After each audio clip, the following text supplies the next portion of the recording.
Florida Attorney General Ashley Moody is leading the charge to protect businesses here in the Sunshine State, and she joins us now on set. We love being on the road because then we get to see people. Well, welcome to Florida, the free state of Florida. We're so happy to be here. So glad you're here. Sorry it's so cold. It's the freezing state of Florida. I feel a little responsible. I know I shouldn't, but I do. It's going to warm up, though.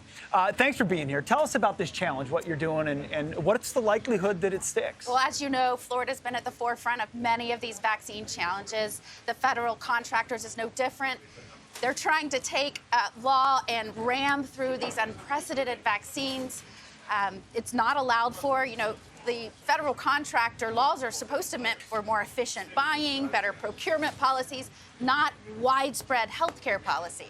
And as we've seen time and time again, that's what Biden's been trying to do. So we're pushing back, and I'm so proud to lead it here with Governor DeSantis. You know, we talk about the word federal contractor. These are private businesses that happen to be in business with the state of Florida. So what's the fallout? Should your suit not succeed, what happens to these businesses? Well, I'm proud to say we've already seen some success and have a stay at the moment.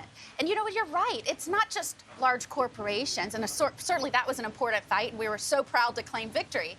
But you know, I used to be a judge, and there was a contractor within our courthouse that had for blind services, you know, folks that needed the jobs and wanted to work, and he testified with myself and Governor DeSantis, said if this goes through, like my folks, I'm going to lose the folks I work with, I'm going to lose my contract. It's just heartbreaking. It's really heartbreaking. You know, Ashley, by the way, I love warm weather. Everyone here knows I'm from Arizona.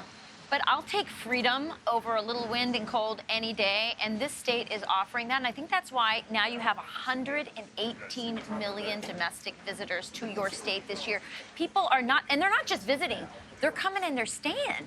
We broke records last year in the number of people visiting Florida. You are absolutely right. But look at the distinction. During all of this, look at the stuff you're seeing. In California, they defund the police. Here in Florida, we're raising their salaries and reaching out across the nation to bring them here. In California, they're shutting people down. We're lifting people up. We're keeping our businesses open. We're keeping people's jobs. You're keeping masks off of kids who don't want them anymore, don't need them anymore. You know, and we're fighting that lawsuit, too. Kids as young as 2 and the Head Start programs have to wear masks inside and outside.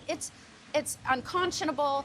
Florida has more people moving here than any other state in the nation. We are so proud, but it's because we approach everything with the lens of what government is meant to do, and that's be a limited government with your first priority of protecting the rights of your citizens. Can I just say, you know, look, it also reflects the importance.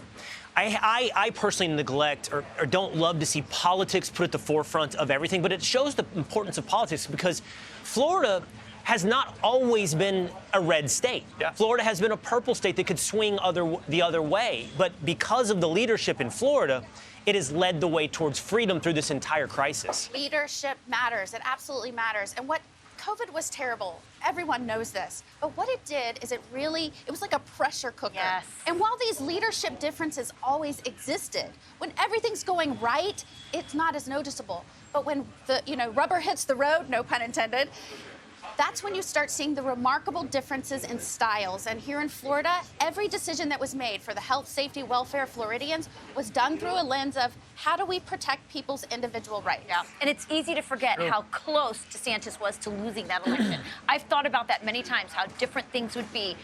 Florida would be radically different. And the country, as you said, Ashley, it's really been a shining beacon and an example to the rest of the country. Thank you. Clarifying.